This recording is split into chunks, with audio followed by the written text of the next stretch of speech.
Samantala, isang malungkot na balita naman sa mundo ng musika. Pumanaw na ang isa sa mga bokalista ng bandang Aegis na si Mercy Sunot. Inanunsyo ito ng kanyang banda nitong Lunes na ikinabigla at ikinalungkot ng Philippine music industry, maging ng kanyang mga tagahanga. Sa inilabas na pahayag ng Aegis, sinabi nitong matagal nang nakikipaglaban sa sakit na cancer si Mercy. Anila, naging simbolo ng pag-asa at kaligayahan sa maraming tagahanga ang boses ni Mercy na magpapatuloy sa mga alaala ng mga nakikinig sa kanyang mga awitin.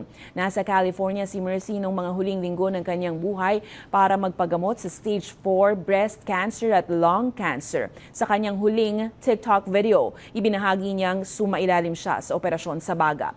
Kilalang kilala ang Aegis sa mga hit songs tulad ng Halik, Basang-basa sa ulan at Luha.